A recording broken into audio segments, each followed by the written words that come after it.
to Numbers 5. Numbers 5 is interesting. And it continues to keep getting more and more interesting. The Bible says in number 5, and the Lord spoke to Moses, saying, command the children of Israel that they put out of them every leopard, everyone who has a discharge, and whoever becomes defiled by a corpse. You should put out both male and female. You shall put them outside the camp, that they may not defile their camp in the midst of which I dwell. 4. So the Israelites did so, and expelled them outside the camp, as the Lord had spoken to Moses, so the Israelites did. Then the Lord spoke to Moses, tell the Israelites, when a man or a woman commits any sin that people commit, thereby breaking faith with the Lord, and a person is found guilty, then he must confess his sins that he has committed and must make full restitution. Oh, it says restitution on here. Add 1/5 to it and give it to whomever he wronged. But if the individual has no close relative to him, to restitution can be made for the wrong. The restitution for the wrong must be paid to the Lord. For the priest, in addition to the ram of atonement, by which atonement is made for him. 9. Also every contribution pertaining to all the holy gifts of those sons of Israel, which they offer to the priest, shall be his. So every man's holy gifts shall be his, and whatever any man gives to the priest, it becomes his. 11. 11. And the Lord spoke to Moses, saying, speak to the children of Israel, and say to them, if any man's wife goes astray and behaves unfaithfully toward him, and a man lies with her carnally, and it is hidden from the eyes of her husband, and it is concealed that she has defiled herself, and there was no witness against her, nor was she caught. If the spirit of jealousy comes upon him, and he becomes jealous of his wife, who has defiled herself, or if the spirit of jealousy comes upon him, and he becomes jealous of his wife, although she has not defiled herself. 15. The man shall then bring his wife to the priest, and shall bring as an offering for her 1/10 of an ephah and a barley meal. He shall not pour oil on it, nor put frankincense on it, for it is a grain offering of jealousy, and grain offering of memorial, a reminder of iniquity. Then the priest shall bring her near and have her stand before the Lord. We won't get this far, guys, so that's really not even going any farther, because I wanted you to see this. If you pull, what was their ambition? What were they trying to do? If you really start to think about it, the Israelites were on their way to what? On their way to where? The promised land. To the promised land. So then pull your paper, and I want you to see this. I've got the human race as the greatest hope that could ever be given, a hope of the promised land. Keep in mind what the promised land means. It means the promised land of conquest over all the pitfalls of the enemy of life. And it also means the promised land of heaven, of living forever in the presence of God Himself. Yahweh, Jehovah. I'm sorry, what? Jehovah. No, Yahweh. Jehovah. There's no J in the Hebrew language. So it's Jehovah, Yahweh, the only living and true God.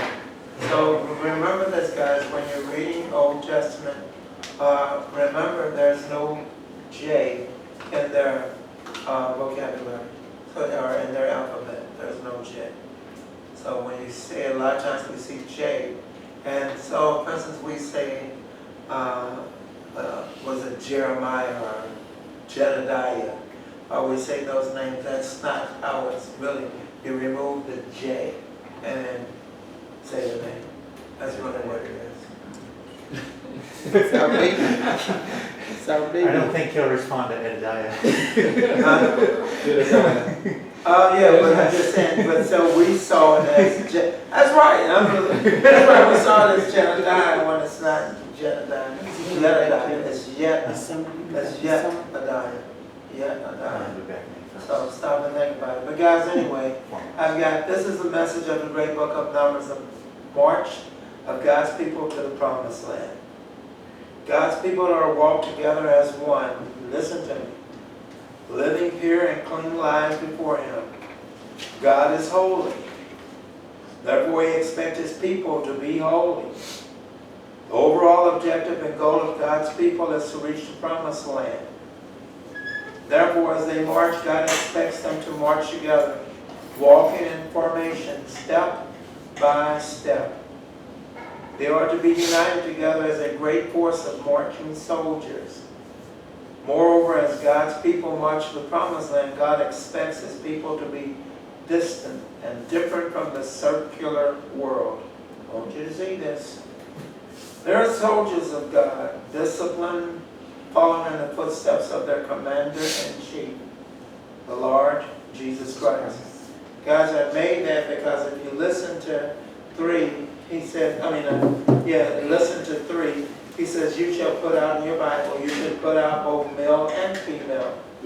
You shall put them outside the camp, that they may not defile their camp in the midst. And you see it? In the midst of which I dwell. See this? In the midst of which I dwell. So then, wouldn't that be, when you look at the text, this is strange. Who made the command in verse 2? Who made the command? The Lord spoke to Moses. The Lord spoke to Moses, and what did He say to the people in 2? What did He say to Moses in 2? Command the Israelites. He says, command the Israelites. What is command? Tell them. That's a military word. That is it's not an asking situation. You tell them. You tell them what? It's a demand. Yes, exactly what it is. It's a demand. So you tell the people, what are you going to tell them? Look at 2. They put out the camp of every leopard, Come on. everyone who has a discharge, Come on. and whoever becomes defiled by a corpse. Listen to what He's saying. Listen to what Jesus is saying. Guys, I said, you're going to see what I'm talking about. What'd you say? Clean house. That's right. I said, when I was doing this, there's no discipline in the church. When someone does something that's public, that we see, we continue to allow them to stay in the camp. When God is telling them, from out the camp, get them out of here. What are you saying? In this case, He's saying there's leprosy. There's a disease that's out there that needs to be, that you don't have the medical supply to support it. So you need to get them out of here. But what is He saying concerning the church? You know, I told you this is a comparison. When we start talking about this in Numbers, this is really a comparison to the church as we keep reading it. You always see me going back and forth, back and forth. Well, that's the way it is, because that's what's going on with the church. We've got laws that He's saying, why did you remove laws from a church when that is the church? Yes. So, is that where maybe the Jehovah's Witnesses get that they disfellowship someone when they do something wrong? Okay, I guess if that's the case, the Jehovah's Witnesses are doing it. Amen. But, and like I said, and here we are. What do we do? What are we striving for? What are we fighting for? People. Did you hear what I'm saying? What are we fighting for, people? We want to keep people in the church. We want to make sure we can keep people in the church. So what do we do? Come on, it's not that bad. Don't make a big thing out of it. It is a big thing. The greater responsibility is to teach. Right, right, We right. have to teach, and although it would be nice to consider someone's feelings, is that really teaching?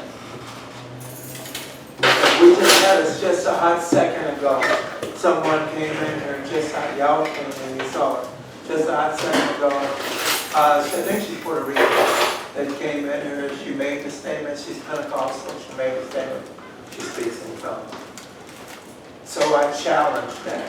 What do you mean you speak? No, she asked me, so what are you on? I says, well, the world would consider us non-denomination. I said, so, but we're the church. So do you all speak in tongues? I said, I sure do. I speak English. You speak what? Right? You know what I'm saying? You speak Spanish and something like that. And so she's like, okay. And I says, but she says, well, then you'll need an interpreter. I said, she said, if you speak in tongues, you need an interpreter. I said, I agree with you. But here's my concern. Where's the interpreter? He's got to come from heaven. Because you're saying you're speaking in tongues to God. So then the interpreter's got to come from heaven for us to understand that God has accepted what you're saying. Well, sure enough, she gets a phone call, and I'm going to leave it just as it is, because they called her, whoever it was, y'all saw it, they did call her. And next thing I know, she says, I have to go. But the whole point was, it would have been nice to have her in Bible class, Right. number one. Right. However, you stood your ground. And that's what I mean by teaching. Right. You don't sway. Right. Oh, when right. When you teach, Right. Right. you know. Teaching the truth. Exactly, and it would be nice if you sugarcoat it, if you tone it down, if you move away from it, Right. then here's somebody sitting in class, That but, believes. yeah, We believe. yeah, and it's not right. Because she says all can go, will go to heaven. Did you did it, Rico? Everybody will go to heaven.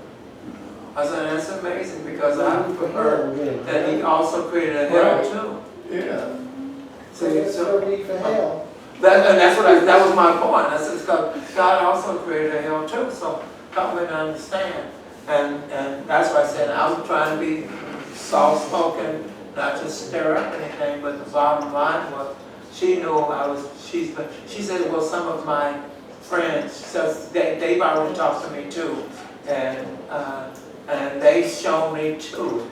I said, so they've shown you? She said, yeah, and they showed me what I was showing her. She said, they showed me this too. So then you're rebellious. I didn't say that, but you know what I'm saying? But you're rebellious. If somebody's actually showing you what I'm showing you, then why are you fighting it? Because you want it your way. So then watch this. If this is the case, I said concerning the church, what's missing in the church, getting back to my thought, what's missing in the church when God had already told them, that is by way of command, a demand that Lenny mentioned, or a demand that God says, I demand that you do what with them in verse 2? That you remove them, right? Yeah. He says, you get them out of here, get them out of the camp. Guys, I want you, you all know I play with words, so I want you to see this. Going to the last paragraph of the top. There was a law of separation. The unclean were removed from the camp. This is a picture of what? Spiritual I want you separation. to see this. This is a picture of spiritual separation. Yeah. Now, what do you mean? Because did not God say remove them? Amen. Well, let me ask you this question. Did they see God? No. Has Moses seen God? He said Well, backside. No. Did Moses see God? Not face to face. So did Moses see God? Yes, You got proof? Prove it to me. it says that he saw the bedroom. Ah. So did Moses see God? Just be quiet out there. You were in the class earlier. So don't answer. The liars too. So you were in class. So you know, one more time, did Moses see God then? No. As a matter of fact, when God was to go past, Moses did what? He covered himself. So he didn't see God because his glory was way too much for him. So he bowed. The minute when this was the time to get your head up, this is what you wanted to see.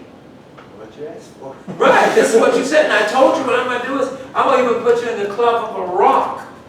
Why? Because this brightness is going to come past you. This will blind you. But you want to see. So I'm going to let you see the backside of me as I walk past. The light was so bright and he knew that it was the glory of God. He bowed. It just emptied him. It just humbled him to whereas he bowed. So then, back to where we're at, I'm saying there is a spiritual separation. Well, did you not know a person that lives in sin and wants to continue to live in sin?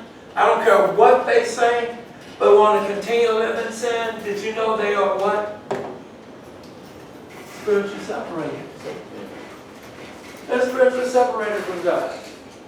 Now they'll swear up and down, I love me some Jesus. I know me some Jesus. But when you refuse and continue to walk in your ways, never want to make a transition. A good example, as I heard Steve Sunday morning ask the people to come forward. I heard him say it. I did. I heard him say it. And I don't know if anybody moved or not, because I wasn't in that room. But I do know this much. When I came in that room, I saw people in the back. Did you hear me? I did see people in the back. So then my concern was, listen to who you're talking to. You're talking to someone that's spiritually separated. But they don't realize they've been spiritually separated from God. So you don't come into God's camp. That's where they are. You don't come into God's camp and tell him, How to run that. come on. What you gonna do? Come on. Okay. And here's the way I'm going to do it. Yeah. God says, if they had not have removed these people, what do you think would have happened? Goodbye. You got it. Now watch this. These people have a disease of leprosy or discharges or other diseases. And so God is saying, because he dwells, he's holy. Holy and sin don't belong. That's right, unclean And clean don't go together. So he said, I'm in your dwelling place. Get them out of here. You get them out of here. So now watch this. A lot of this was physical, where you could see they've got something. But could you see everything? How about a discharge? Could you see it? Stop and think about it. So then someone, either you remove yourself when Moses brings it to their attention. You know, I'm so glad that Dwayne don't know what I've done. I'm so glad Carol don't know what I've done. So when Brother Thompson said, everybody got to go, and they living right. Oh, I'm so glad. Woo, praise his holy name. God says, but I know. Because I know. And you wouldn't believe. Your last thing he said on verse 2 was what? Defiled by corpse. Defiled by what? Corpse. Corpse. Stop and think about it. Would you like to be that corpse? So God is not playing here. But watch this. Last time I checked, God has never played. He's always said what he needs to say, and he meant what he had to say. Just like I said to the young lady, I'm sorry, the book is a book of warning. It is to let us know ahead of time what God's expectations are from us. God wants us to become just like His Son. Stop and think about it. He wants us to one day have that image. So that if this is the case, this is where the church is. It's transforming us. But if we won't let go, if we hold on to our sins, God says, I don't care how physically alive you are, spiritually you are. You're dead. You look alive to you, but I hate to tell you this, Brother Thompson's not going to get you to heaven nor hell. So you look good. Brother Thompson will fight tooth and nail for you. But in the end, God is the one that's judging. God says you wouldn't transform. You would not make that transition that I allowed you, I gave you. Not everybody has been given this, but I've given this. I chose you before the foundation of the world to come back to me. And you said, thank you, but I'm really enjoying myself down here.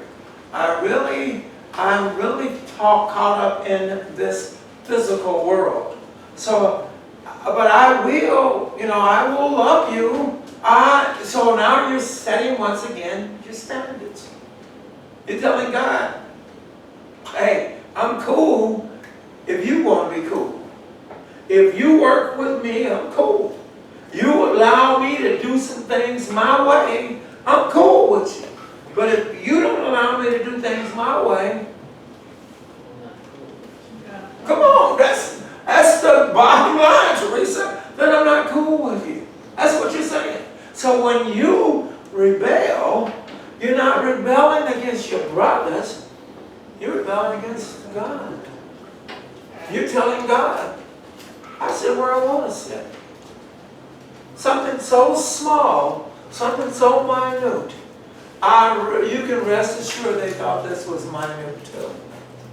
You can rest assured they thought that was small too. Okay? And God said, get them out of the camp. So then, guys, watch this.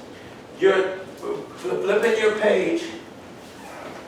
Flipping your page. Oh, well, you can't flip. I didn't finish it, huh? Well, y'all go ahead and flip it. I get, as God's people marched to the promised land, the unclean were to be removed from the camp.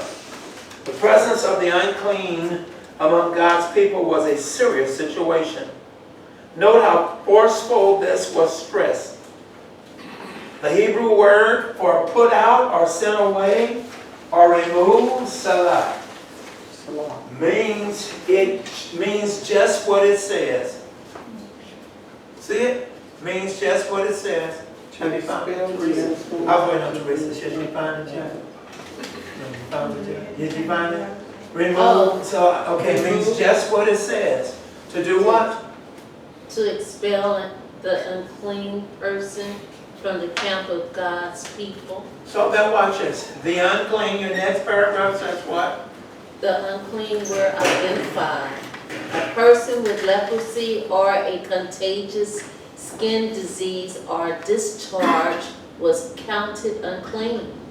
The Hebrew word for leper or leprosy, sar, means all kinds of serious or contagious skin disease or discharges. When a person was seen to have some kind of skin disease, he was to be removed from the community. A person who came in contact with death was also counted unclean. Isn't there something? Guys, you're traveling with your brothers and sisters, your Israelites. And you've got leprosy or some kind of contagious disease. Stop and think about it. You didn't produce it. It's contagious. There's no doctors to catch it or to stop it. They don't have the medicine that we have. So there's nobody to catch this. So did God condemn the people and say they go to hell? He didn't say that. He just said, do what? Yeah, couldn't be. Put them on the count, just separate them, get them on the count. Now watch this. God works the same way today. Says remove them from the count. Have you heard this statement? We used to say it all the time when we was at West Allen's. Sin in the count. You got to get the sin out of the count. Why is she stifling? Because we got sin in the count. You got to get the sin out of the count so that she can do what she needs to do. So I said there are so many people that believe they are serving God. They believe they're spiritually alive, but really they're spiritually dead.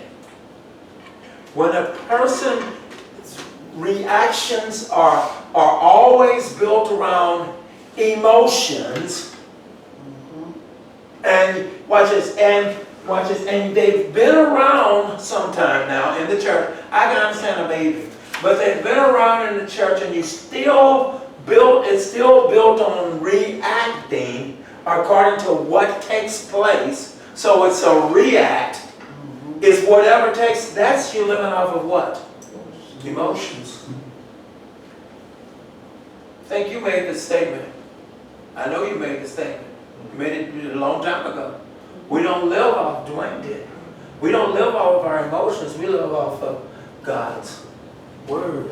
Remember you said, I told you, stayed in my head. I heard it that day when you was out here. I remember clear as a bell. You were out here talking to someone and I heard you make that statement. I thought that was so awesome because it is so true. You do not live off of emotions because your emotions will say, I hate you today. Your emotions will say, you know, you shouldn't have did that to me. Down. It comes and it goes. It changes. What you say? And tomorrow, I love you. Yeah. As emotions, God says the heart is deceitful. And it's what? And it's wicked. Who can understand it?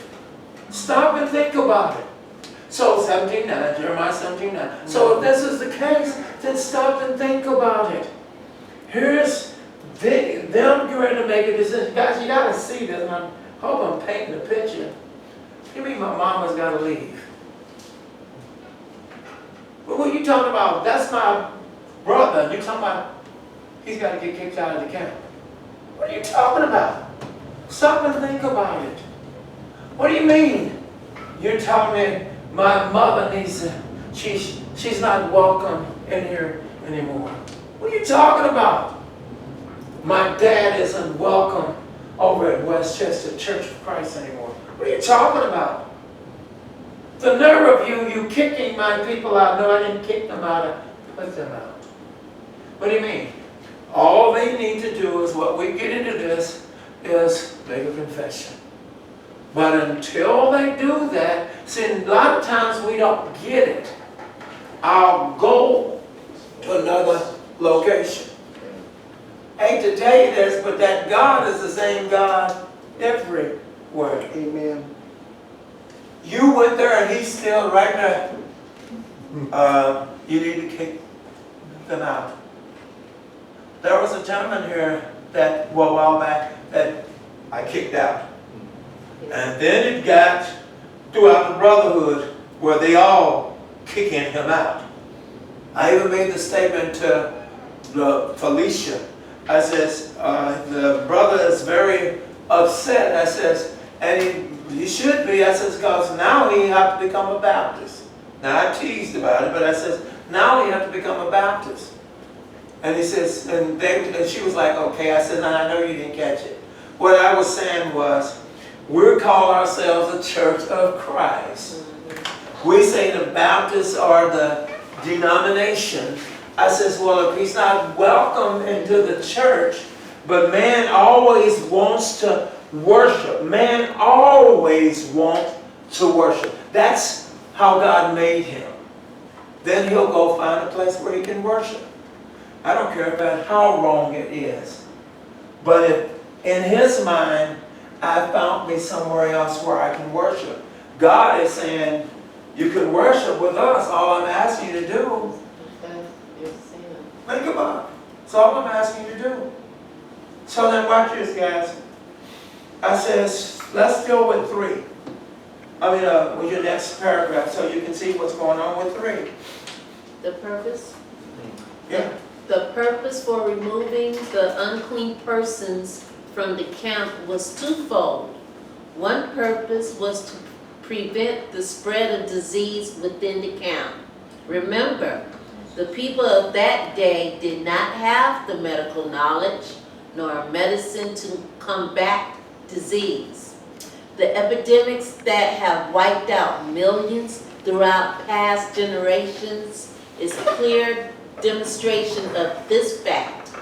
Therefore, one of the purposes of God in having the unclean removed from the camp was to prevent the spread of disease. So that's 1, right?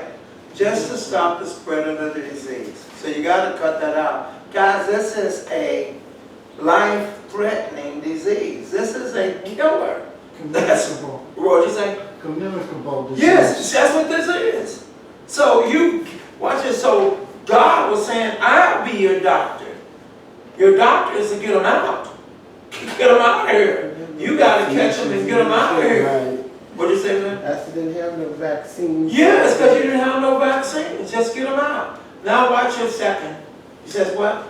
But there was another reason, a symbolic reason why God wanted the unclean separated from his people. God himself dwelt within the camp. Remember I told you all that in your verse 3? The last part of your verse 3 says that he dwelt there, right? See it in your verse 3. The last part says, of which I in their dwelt. midst. See that? So he dwelt in their midst. So here's the thought. He dwells in their midst. Who would be able to see what we can't see? Who would be able to see the spiritual side of someone that we can't see? God. And so God is saying, so I dwell in the midst. But first of all, it can be a voluntary thing. Those that have leprosy, those that have a contagious disease, you're going to have to leave. You're going to have to come out of the camp. What we're going to do is we'll separate you. You will be outside of the camp. You can't come near anyone. Now, with a little common sense, the person would say that makes sense. It is, I have a disease that's contagious. And if somebody else has it, we all have it, then we're all contagious. So we can't increase it because we have it. We all have it. So that would make sense. Why would I want to see my brother die or my sister catch something I already got? Why don't I just get away from them? I'd rather see them live even if I have to die. Wouldn't it make sense? That would make sense. But then you got the stubborn. You know the ones that have AIDS but aren't telling anyone? You know the ones that have herpes but they're not telling anyone? I told you, he says discharges. You see it in your Bible. He says leprosy. He says discharge.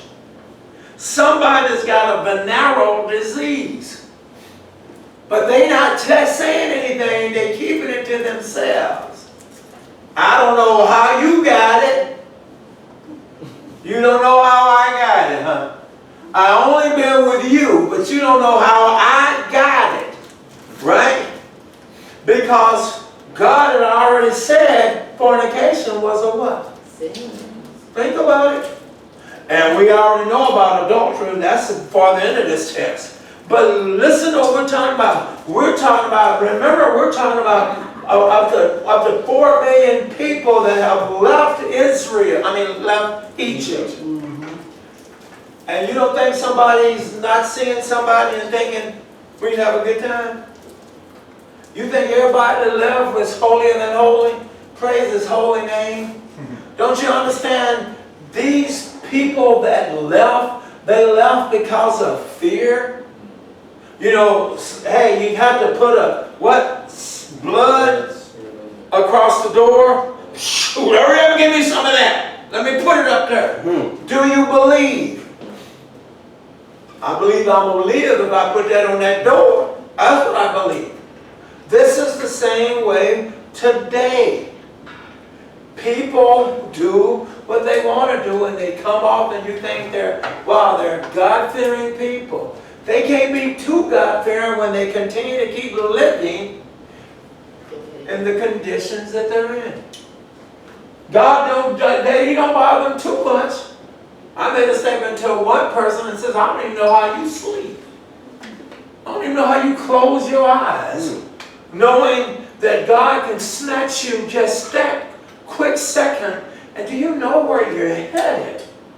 Apparently, it doesn't, that picture that I painted is not big enough for that person to say, let this go. I have nothing to do with this. Let it go. Why? Because the God that that person serves is her lover.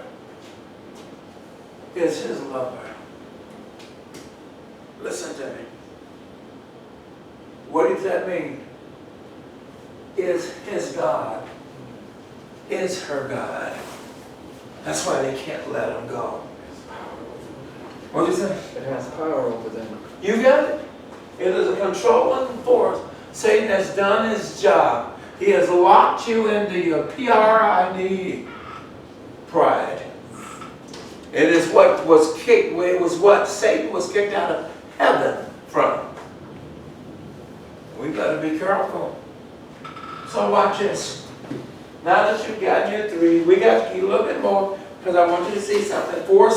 He says what? His very presence. His very presence dwelt within the tabernacle. God had to teach his people that he was holy and that they must live holy, pure, and clean lives before him.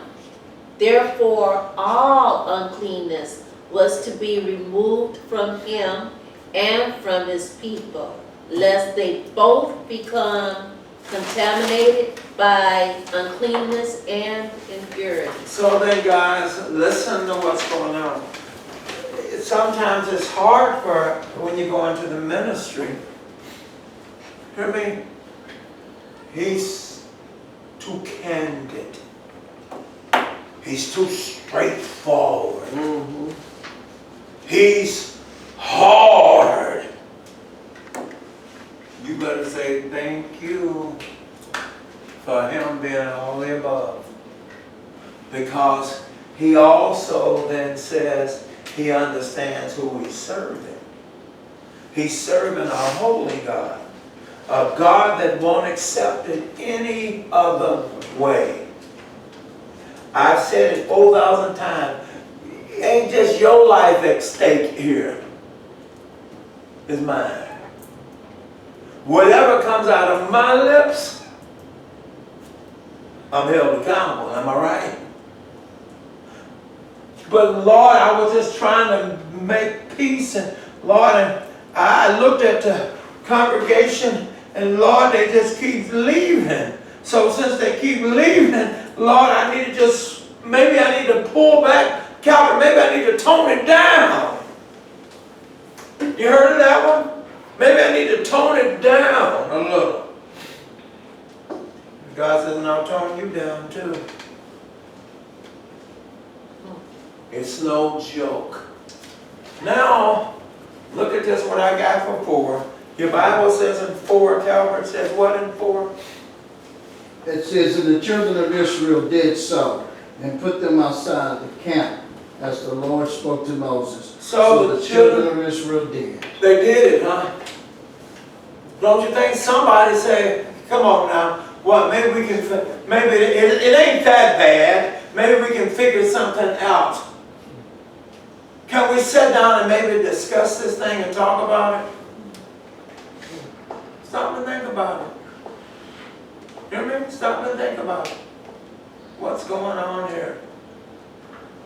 It was said, the Lord spoke it, they respected their leader, which was Moses, and then they did it.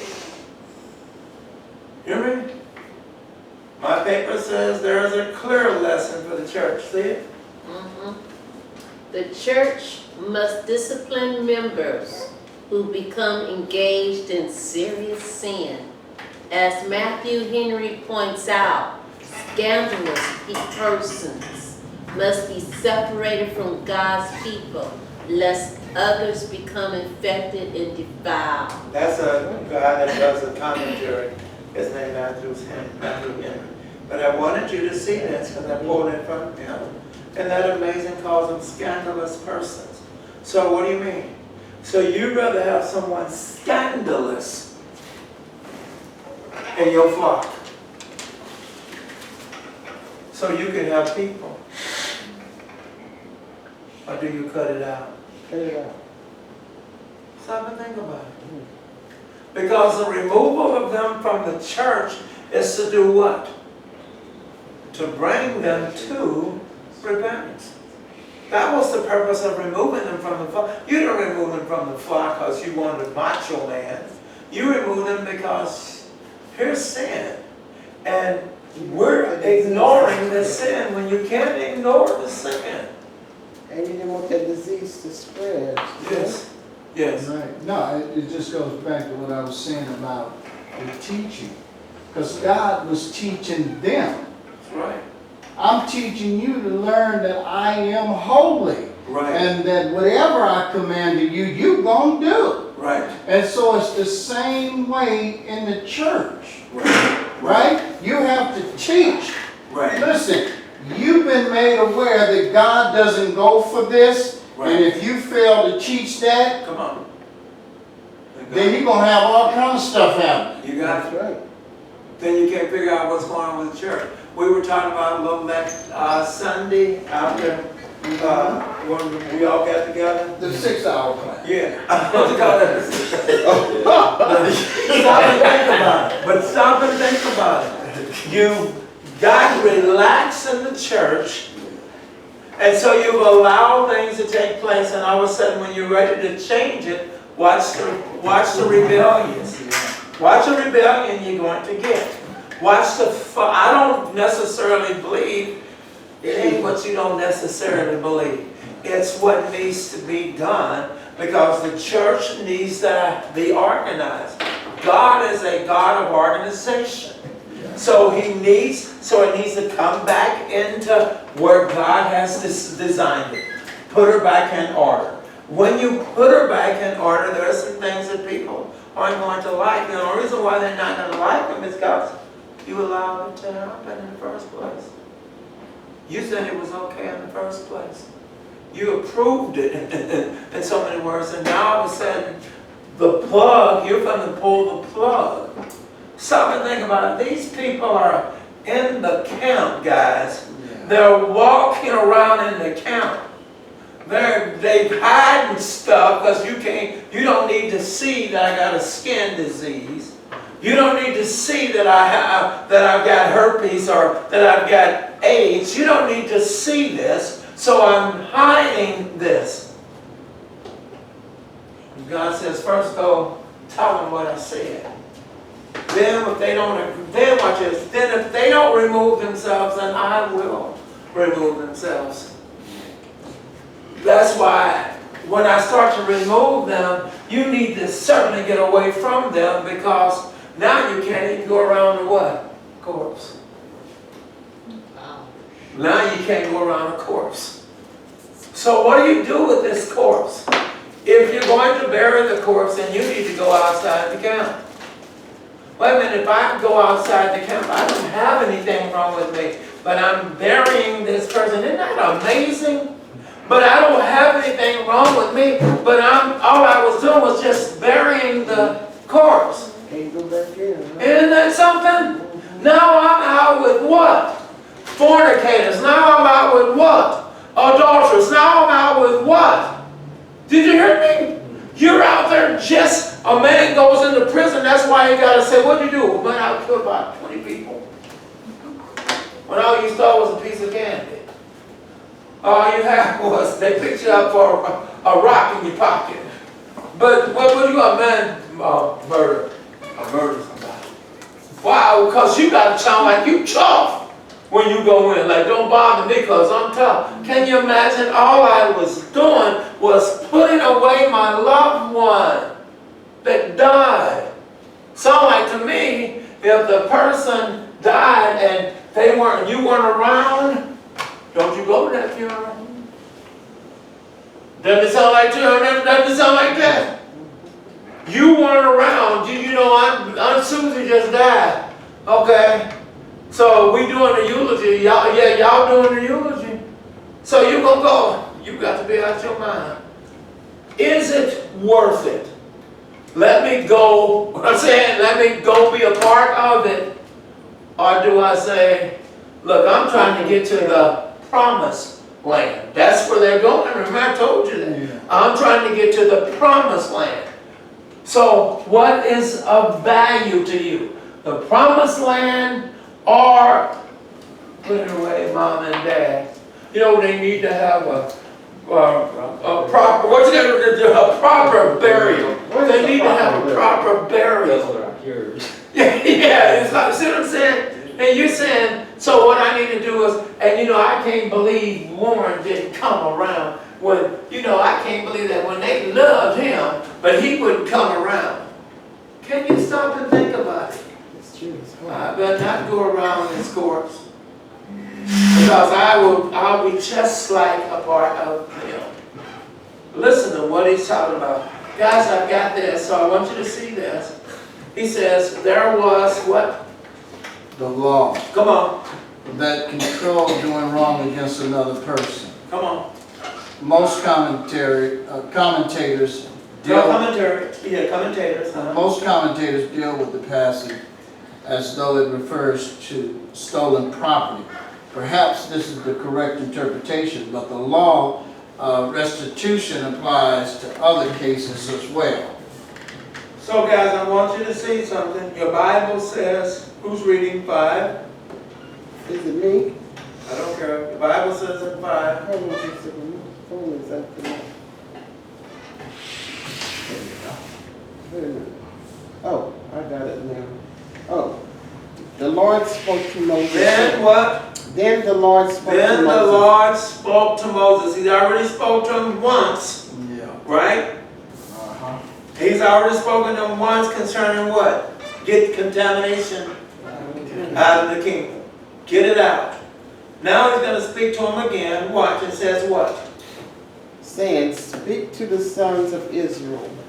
When a man or woman commits any of the sins of mankind, acting unfaithfully against the Lord, and that person is guilty, then he shall confess his sins which he has committed, and he shall make restitution in full for his wrong, and add to it 1/5 of it, and give it to him whom he has wronged.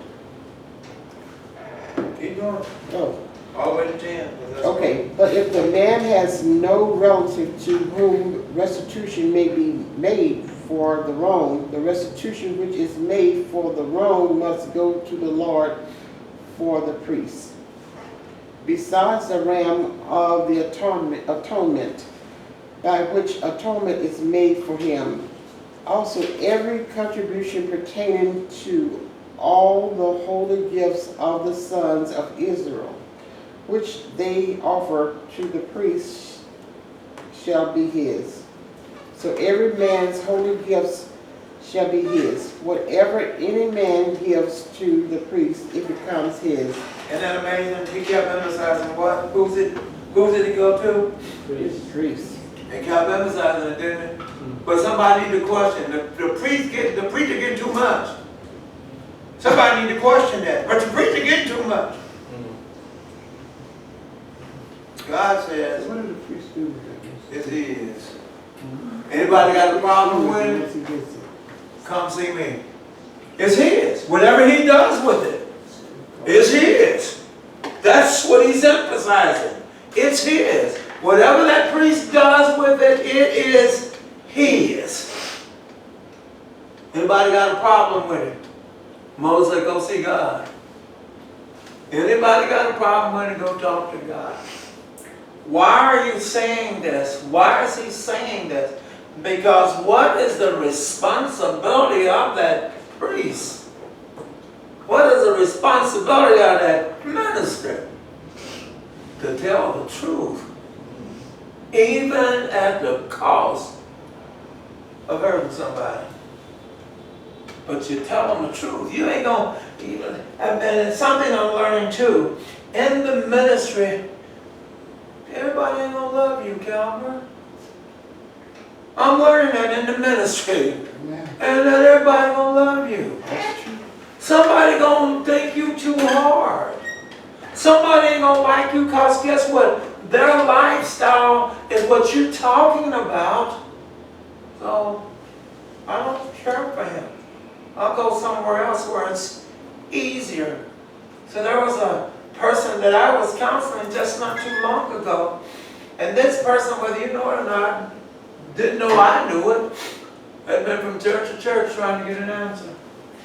Searching for one of us to say, yeah, it's okay for you to marry again. Searching for one everywhere. And watch this. And what was so funny was, I brought it to the person's attention. Oh, by the way, Crenshaw's turned it down. Oh, by the way, Normandy's turned it down. Oh, by the way, I start naming all the churches that they've been to. The person said, how did you know that? I says, Because the Lord revealed it to you. I says, you don't understand. Ministers do communicate. I says, and we need to be on board to understand that you got a troublemaker that's headed your way. So don't get excited because they speak the word. They have left for a reason. Because they sing so beautiful. They have left for a reason. And they searching for a place that they can, so they can settle in at. And you buy into it. And they say, good. I didn't need that place nowhere because I'm here. I've got a report about a person that's a very good singer that I've got some phone calls that I've got to make. Because they're going to leave Los Angeles and go somewhere else. And I need to give these people warning. When they get to where you're going, see, they're searching for pay. And so, when the pay gets cut off here, then I'll go where I can get paid. And for the most part, most of our larger churches are paying song leaders. For the most part. You hear me? So what I do is leave here and go find another large church where I can tuck in. And guess what? I don't want to sit in the back. I want to sit up front. Because if I sit up front, guess who gets to hear me? The preacher. And so he said, you got such a beautiful voice. So have you been a song leader? Yeah. Oh, okay. Well, how would you feel about singing here? Well, sure, but I'm having problems financially. That's what he's saying.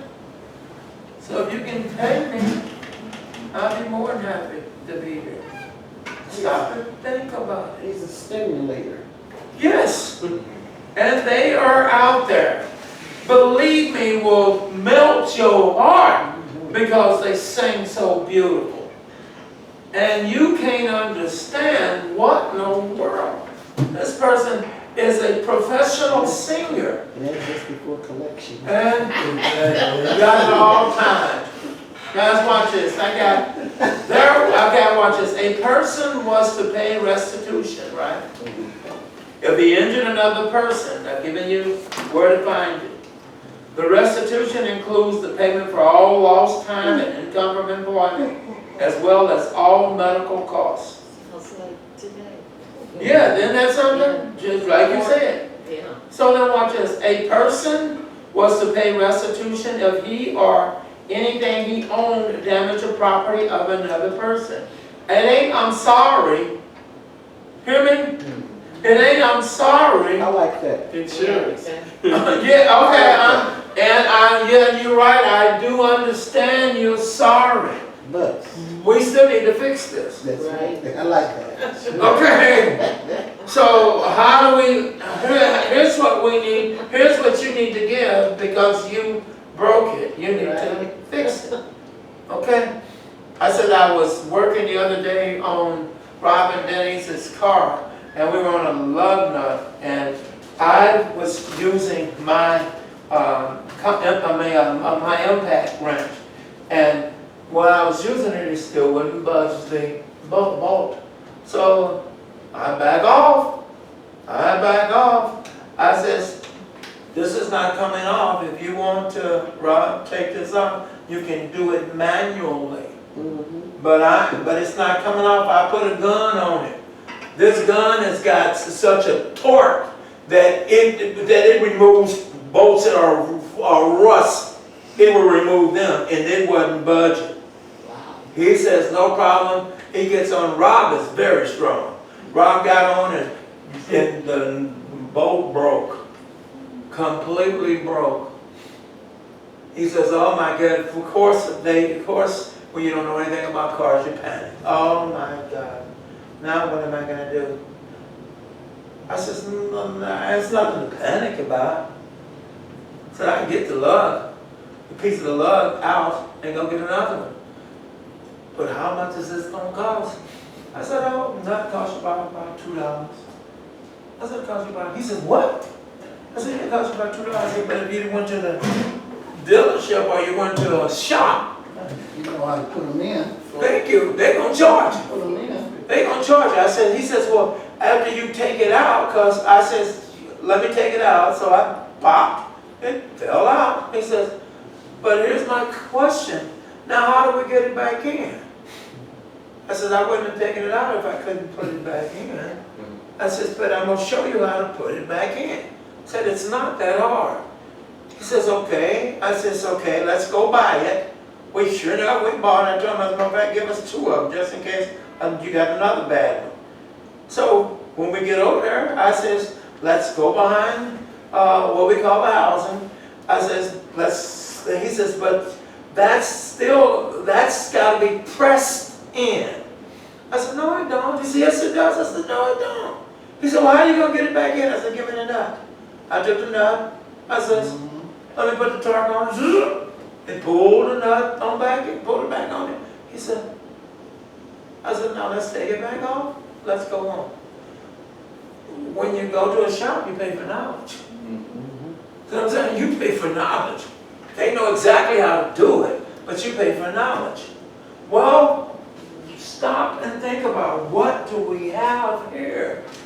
When you tear up something, God says you do what? You fix it. You pay for it. Why should that be a problem? You hear me? Really, why should that be a problem? You just broke one of the cups at the church. Why should that be a problem? Right. It's courtesy. Right. Look, I broke it. I will pay for it. Somebody says, well, no, man, it's okay. It ain't, your conscience shouldn't feel good. Not that person's. Really, your conscience should not feel good. What you should be doing is now, it's time to get on online. Let's get on and see if I can get this. And watch this. I know you said, no problem, but I got this anyway. You know you didn't have to do it. You're right. I heard you say I didn't have to. But I'm going to. That's only fair. Your child tears up something, and then we walk away and talk about, well, if they said it was okay. It's not okay. It's not okay. Yeah, it's really not okay. It's because if it was so okay, then why'd you buy it? Right. Even if that person says it's okay, you know, you as an individual that needs to do what's right will say, no, it's not okay, I'm going to replace this. That's right. Watch this, guys. Do it. Look at my next bullet point. A person was to pay restitution if a fire started by him got out of hand, damaging another man's property. Well, that makes sense. But when you stop and think about it, We're talking about a house. How you gonna pay somebody's house that you get burned down? But you hear what I'm saying? But yes, you gotta take care of it. I'll never forget it when we moved up into the area had a lot of palm trees.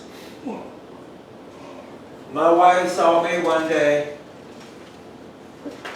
with a saw. Hear me? She saw me with a saw, and guess what? Here I go, come cutting down little by little. So guess what? When I finally got it where I wanted to, where I could reach it, then I finally cut it down. So my neighbors was like, wow, you cut down that palm tree, that's very nice. I said, are you aware if that palm tree falls on someone else's property? Are you aware who pays for that? They said, well, you know, it was here before I got here. So one more time, are you aware that that's on your property? Because it's on your property, if this falls on someone else's car, house, or whatever, are you aware you're responsible for it? Yes. Not anymore. The tree from my dad's neighbor fell into his yard and knocked down his fence. Insurance company's calling it an act of God. So therefore you need to get together with the neighbor and see what you guys can do about it. Go ahead together. Go half and half. Go half and half. Now the neighbors moved out. They're not there anymore. So now you got to pay for it. Something to think about. It's a crooked insurance company. That's really what that is. That's a crooked insurance. Because in reality, it's yours. It's yours. You pay for it. Each It's state has yours. the different rules. Right, and like you said, different states have different rules. But the bottom line, it's You're yours. gonna pay for that. You bought it. I mean, when you bought it, that belongs to you. So guys, watch this. The charge of this passage is stunning. If the person wrongs another, it is counted as being unfaithful to the Lord. The person stands guilty before who? God. Guilty of some damaging, dreadful, lawless, or violent act, not only against another person, but against who? God. So, Among God's people, going wrong against another person is a terrible transgress. So watch this. The word means to be unfaithful. Come on. Somebody else read it. Read Captain. Oh, okay. No, we got that. Betrayal. Betrayal. Unfaithful. To betray. Betray the Lord, to commit a serious, grievous transgression. It means to break faith with another person, and by breaking faith with that person, one breaks faith with God himself. The remedy for doing wrong against another person involves 3 steps. A, the offender must confess his sins to God. No matter what the sin is, it must be confessed to God. B.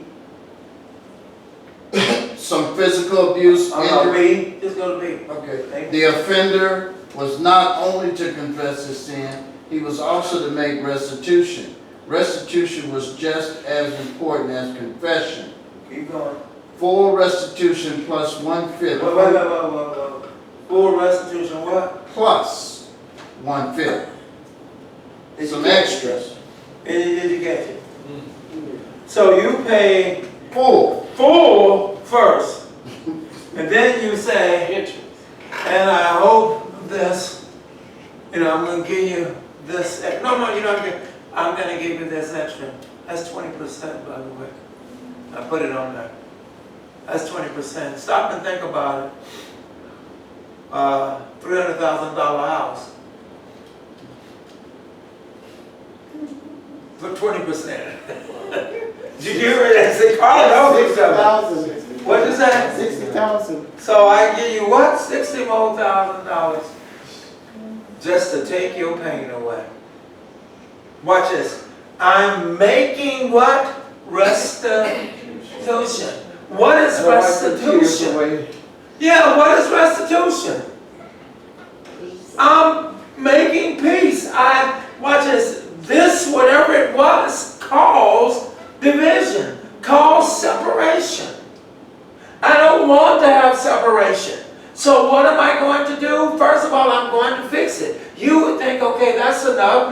No, because guess what? Because you still gonna talk about me. Stop and think about it. Yeah, he fixed it. Yeah, girl, he fixed it. Tore up my stuff like that. He fixed it. But he didn't fix it, so I have to say, yeah, he fixed it. God says, I'm going to silence it all. It will not be talked about. There will be no gossip in this camp. If it was a $300,000, give him $60 more thousand dollars. And if that person still gets on the phone and wants to jaw jack, they will become a corpse. See that? You see what I'm saying? God said it's over. I forgive and forget. You forgive and you forget it. Treat that person just like they're your neighbors all over again, with the utmost respect. So then watch this. Lenny's already read it. So then watch this. C says what? The person who wronged others must approach God through the sacrifice of the guilt offering. He had to seek atonement, that is, reconciliation with God and with the offended party. Atonement was an absolute essential. Okay, so then come on. There is an important reminder here for God's people. All sacred gifts, once promised or given, belong to the priest. Once you've made the statement, there's no backing up. If you've made a pledge, there's no backing out of it. You stick to it. I was watching, I think, Channel 9 yesterday, the court thing they do, they have courts, and the guy says, the lady says he owes me $3,000 for, I forgot, something he did. He says to the judge says, well, did you do it? He says, yes. He says, so why didn't you then pay her for it? He says, well, I was, and then my job went out. He says, okay, so your job went out. He said, yeah, so therefore I couldn't make it. He said, so that gets you off the hook now? Because your job went out? Did you hear me? This is a worldly judge saying this. He said, so that gets you off the hook now because your job went out? Wasn't Judge Mathis? No, not Judge Mathis, but the three of them, when the three of them Oh, met. yeah.